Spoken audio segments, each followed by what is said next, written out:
Right then, hope you've all survived the bank holiday well. Just thought I'd preface this video a bit because I'm trying to organise the channel a bit more, because I know some of you are here just for the military stuff, whilst others are here more for the tool review stuff and all that sort of thing. So I'm going to try and organise things so it's a bit easier to see what stuff is and where it's going. So what I'm going to do is there's going to be two new bits of the channel. So there's going to be On the Drive, which will be sort of car review and truck review stuff, because I keep getting given stuff like this to drive at work and people want my opinion for some reason. So we'll be doing that. And we're also going to put all the tool review stuff and the workshop stuff that's motor in my workshop, not military, in another little section which will be in the shed. So this video, obviously it's a bit of van maintenance, so it's in the shed. So I'll shut up now, let you carry on watching. I'm sure you'll all let me know what you think and if I need to gear with this or if carry on. And nobody's ever been shy about expressing their opinion on the internet before, so crack on. But yeah, so without further ado, here it is. I'll see thee. Right then, so since it's a bank holiday and I've drank too much beer, I've decided to be productive. So my old Vito, which is my old workshop van, has been sat in shed for a few months now, just getting ignored because I've got a new van, a new pickup, just haven't had the time for it. Now one of my mates wants this thing, so I need to put it right. So I put a new tyre on this side. What I've probably got is the track rod and tie bar are worn out. So I don't know if I can do this so you can see it.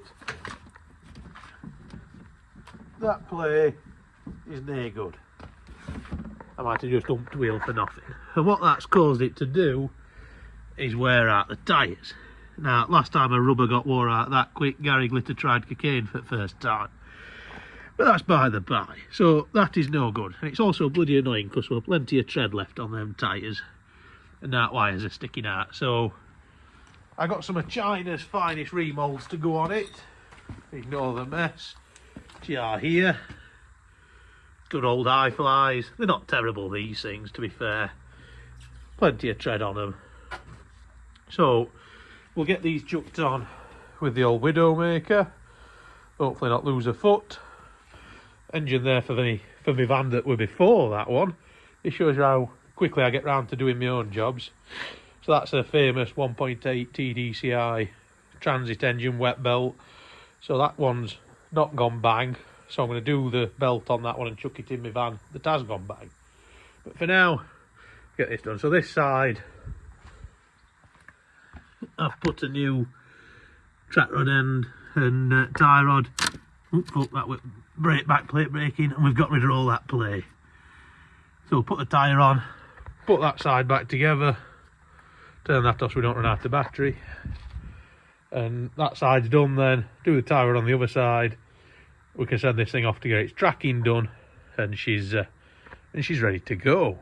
Right, so you probably can't see much, but I can't be arsed filming properly today. It's bank holiday Monday and I am rather hungover.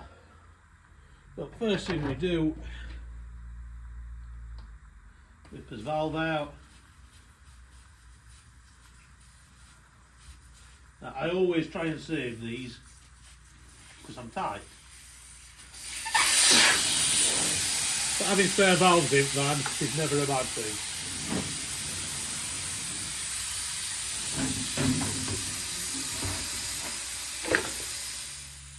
Once all flynn's out, you can use the tool remover to break the bead off. All that is a pneumatic ram. It just takes the back braking bit out of splitting a bead. Very old fashioned these, but they do the job. Just a bit more legwork than the modern stuff.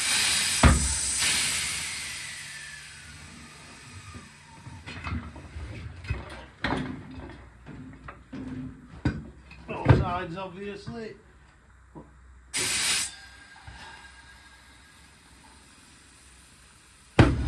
You're tough.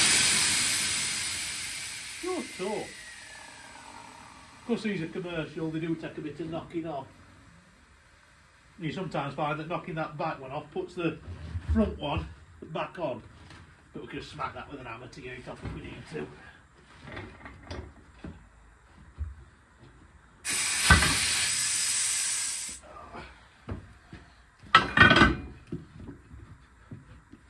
That's off nice and loose. Oh, then what we need to do is hold that down. I could make another gaggle reference there, but I'm not going to because I'm bigger than that. And this is YouTube, I get shouted at. Oh, another valve there. Bit of motion lotion just to help. Yes, I know WD rots the tyres, but I'm bidding this one so it doesn't really matter. This one. Yeah, in there, under speed. This is why they call it a walk around.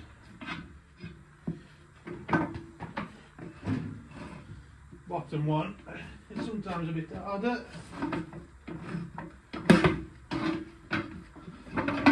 Very soon off.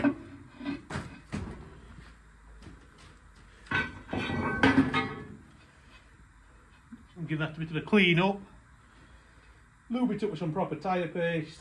We'll get the new tyre on.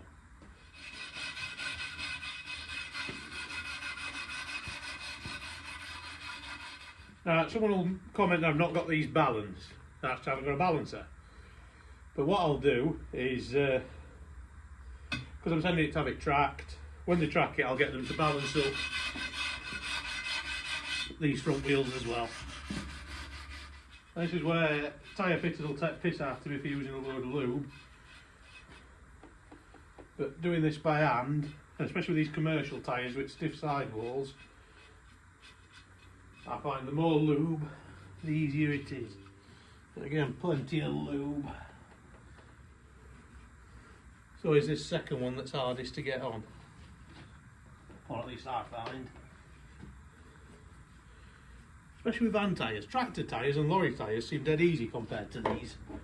But this is one of the things, you watch a professional do it. Especially this throwing it on bit.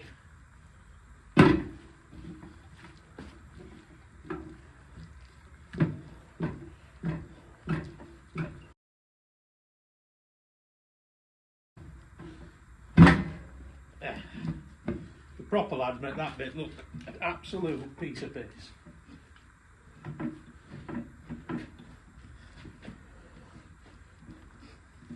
I am a rank amateur.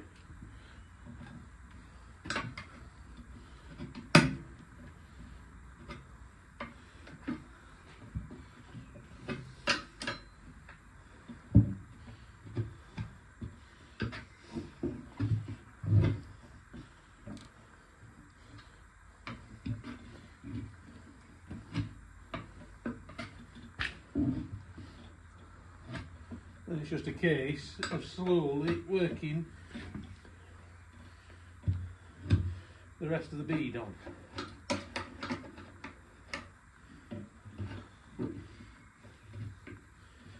This is a bit where proper tyre levers, which I have in my broken down service van, make life a lot easier.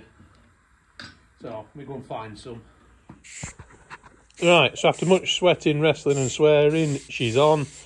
Hate doing them without levers or a proper machine. So now we'll put some wind in it and pop the bead back on, and we'll chuck it on the van. That corner's done. So,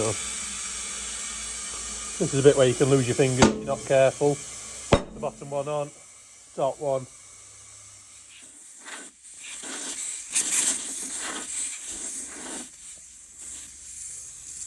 That is not the job to do one-handed. I hope you all appreciate the effort, even though this is a bit of a subpar video, I will admit. So, right, that's done. Bit more wind in there, and we'll mount it. Now,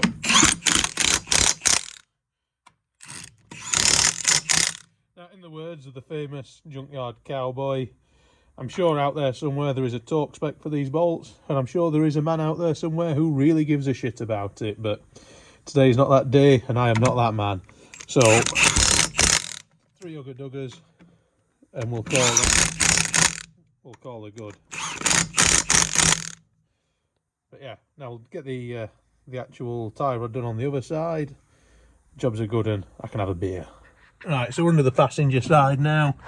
This is what we're replacing. So that's his track rod end, or tie rod end as my Yankee friends like to call it. And that's the actual tie rod. That end goes into the steering rack. That end goes to your track rod, and that's where your adjustment is to adjust your tracking. So what we're going to do, because the kit I ordered comes with that, even comes with that for some fucking reason, but it doesn't come with a boot. So what I'll do, I'll whizzy gun that off, and I'll cut that off, but we'll leave those threads, because if we count those and copy that onto his new part, we'll get the tracking somewhat like.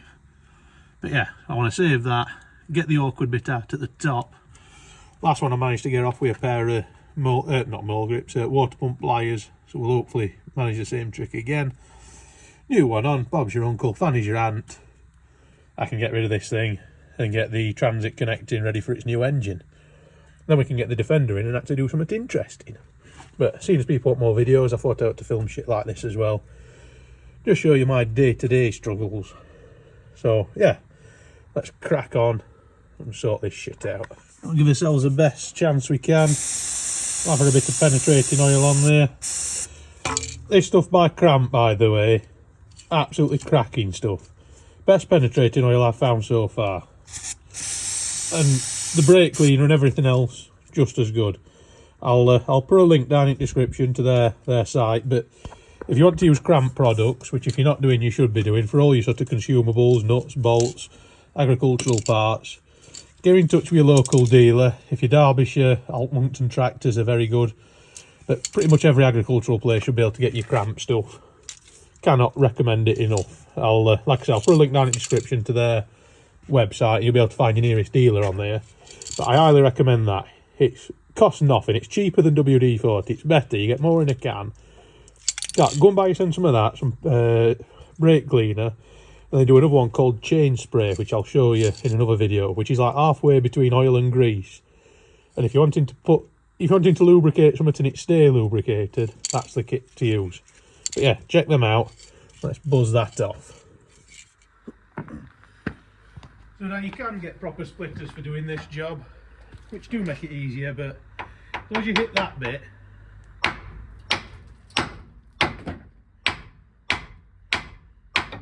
I've never had one not go. And you don't wreck the ball joint, just in case you do want to reuse it. Sometimes you have to hit it a bit harder, but just picture your favourite ginger step kid, smack away, she'll come. Right, get it off at the hard end, which is the tricky bit, and off we go. Oh, fucking hell, what am I doing here? Right, there we go. So that's the boot we've just removed, and I did put a hole in it, which technically that is an MOT fail now, but I haven't got one, and I want to get this back together. So we're going to do some creative artistry with a bit of gaffer tape. As long as we make it black, it'll be right. Nobody will ever see it. I'll put it at the bottom, and hopefully my MOT tester don't watch this video. Anyway, so that's the actual tie rod. I don't know if you can see that very well. If I reposition the light, maybe. Here we go. So that's the actual tie rod and its connection to the steering rack itself. So we need to undo that, and that gets this entire piece away, so we can build the new one up and get that put on. So we just got lucky. Focus, you dickhead. So that came undone with the water pump pliers, just. We'll take that off. I'm allergic to oxygen at the minute. Bloody trees filling air with bloody tree spunk that I'm allergic to. No good for nobody.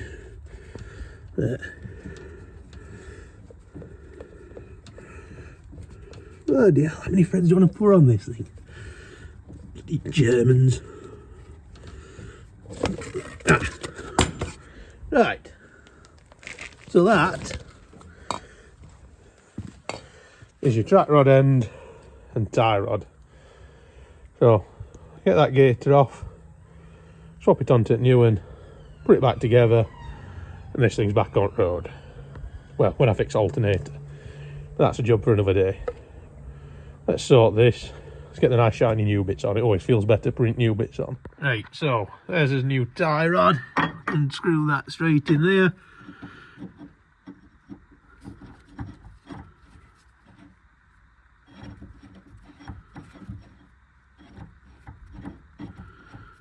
and get adjustable on that and tighten it up. Yeah, adjustable in from below, tighten her up. These Tyres adjustables are cracking as well, but as usual with tools, everyone always asks me what I use. There'll be a link down in the description with a link to Amazon. Everything that I use that's on Amazon will be on there, so have a look if you're interested. So, got to get that boot off, which normally you'd take the track rod end off, but that looks seized to buggery. So what we'll do, angry spanner to that bit, boot comes off.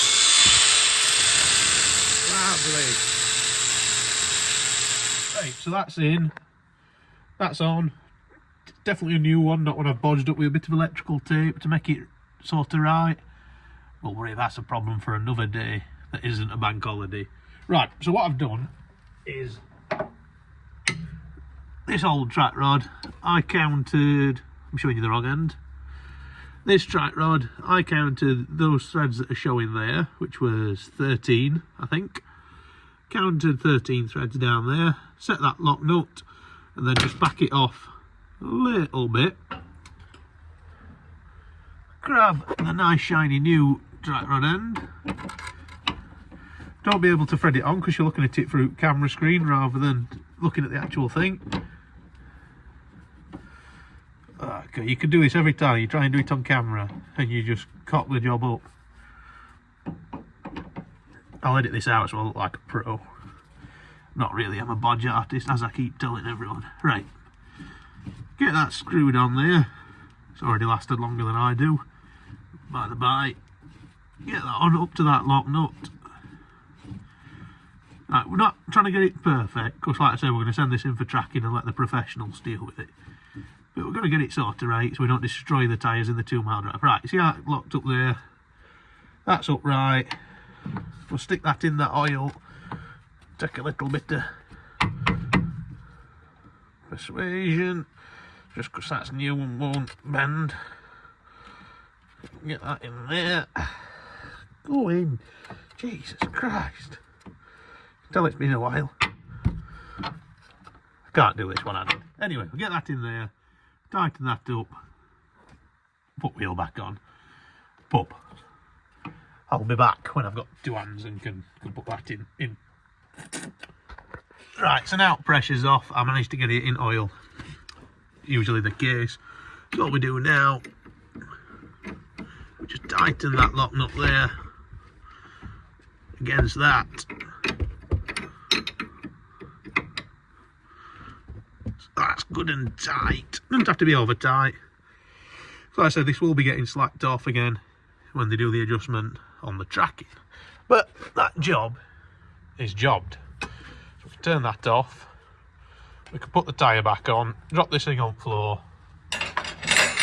and call it a day. So now all we need to do is whip the alternator off, either replace the bearing in the pulley of it if that's possible, or just put a new alternator on. We shall see. But yeah, I'll stick this wheel back on, drop her on floor, job's a peach. But if you want to see a bit more general mechanicking, I'll see what I can do. Like I said, during the week I'm not really doing much anymore. I'm on site these days, but at weekends I've got plenty to do. I've got the alternator to do on this thing. Wheels and tyres on Ranger, a load of other stuff on Ranger. So just thought I'd chuck this up, just a bit of fill. Let me know what you think. I can soon knock these off if nobody likes them, but handy to show a bit of tool stuff in it and show it in real world. I have been sent a diagnostic computer actually I need to demo, so I'll see what my dad's broken. I'm sure he's got some lights on his vehicles, he normally has. See if we can turn them off and see what this computer can do. Right then, anyway, hope everyone's had a good bank holiday. I'll see thee.